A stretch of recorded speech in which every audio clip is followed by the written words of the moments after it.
Hello, everyone. Welcome. Today I'm going to be doing something pretty interesting, I think. I'm going to be reading my wife's short stories.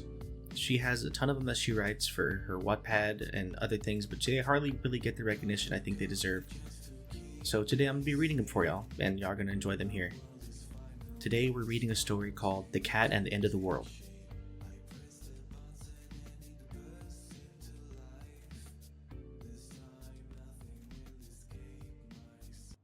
Chapter 1.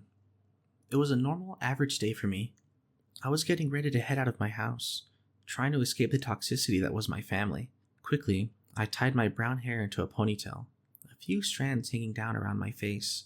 Then I put a red, battered old t-shirt that I always wore, my favorite pair of jeans, and grabbed my backpack that I'd filled with a few snacks from the day before. I was trying to escape the hell that was my home. My dad was drunk, again, but what else was new? To him, happy hour always started at 7 a.m. He seemed to think that it was never too early for someone to be drunk. Go figure. That's what all alcoholics think.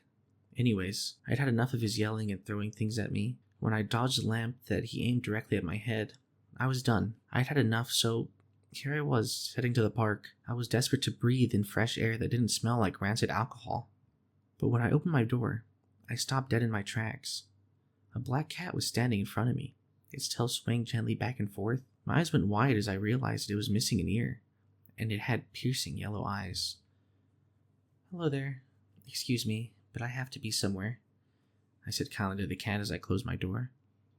Massey Jacobs?" I paused, turning around very slowly. I stared down at the cat. No way. There was no way that a cat had just spoken to me. My heart slammed against my ribs so hard that I felt it in my throat. The world tilted. No way. Animals don't talk. People don't hear animals talk unless they're losing it. Massey, the end of the world is here, and you're the only one who could stop it. For a few minutes, I stood still, gripping the doorknob as if it was the only thing keeping me steady. I didn't know how I should react.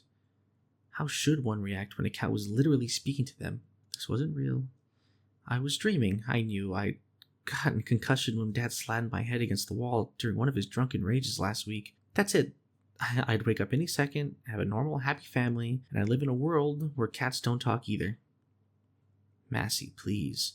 I must speak with you. It's urgent. When I saw the cat's mouth move again, I screamed this time. Panic overwhelmed me, and I dropped my phone. I started sprinting down the street, trying to get away from the freaky cat. How the hell did that thing know my name? What was it talking about? What should I do? My cell phone was in my hand, ready to call somebody. But who should I call? My mom?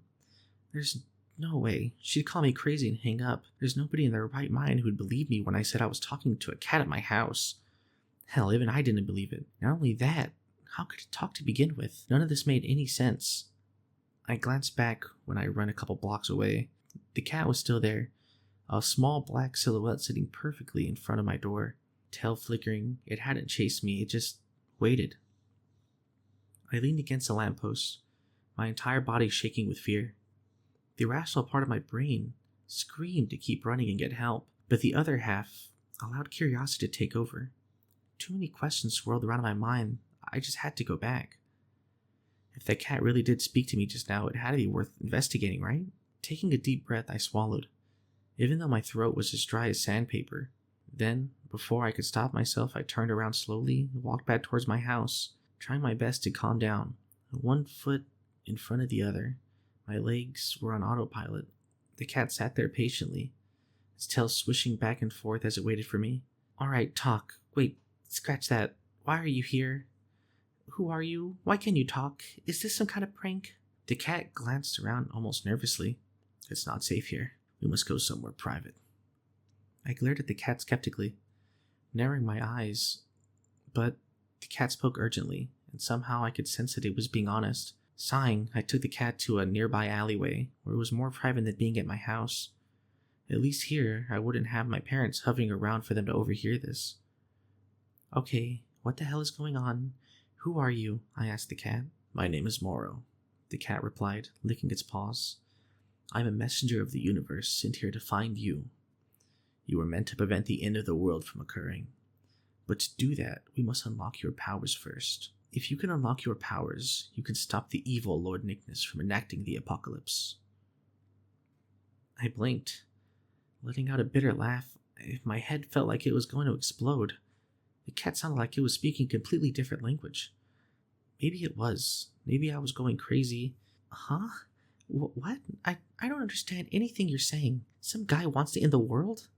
And what do you mean I have powers? If this is some kind of cruel prank, I'm gonna personally pay back whoever's responsible.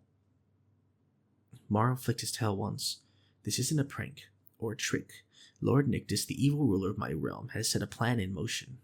He will tear open the veil between our worlds, destroying both yours and mine. Lord Nictus is not just some random man. He is an evil ruler from my world. He's been planning this since you were born, and now he wants to enact his plan. He wants to destroy both of our worlds, making sure he kills you in the process. He's doing all this so he can kill you, Massey. Fear gripped me in that moment, and a cold chill went up and down my spine. Me? Why me? Because he's afraid of you. He's afraid of what you'll become once you unlock your powers. He knows you're going to become stronger than him, and is trying to prevent that, the cat explained. I swallowed hard. I felt the color drain from my face. How does he even know that I exist?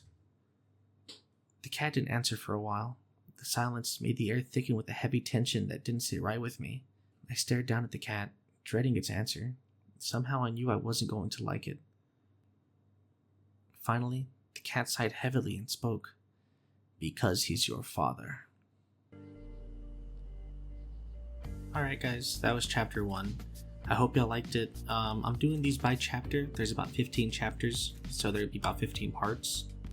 I think it went pretty good. This is the first time I've done something like this. I'm sorry if my reading kind of throws anyone off. I'm dyslexic, so sometimes it's hard for me. So if you notice any kind of cut in audio somewhere, that's probably just me just messing up, you know, like a whole sentence, or completely rewriting it in my head even though I'm reading it right in front of me. But I hope y'all like it. I'll leave my wife's Wattpad in the description if y'all want to go support her personally. If y'all like the story, hopefully y'all do. And I'll see y'all next time.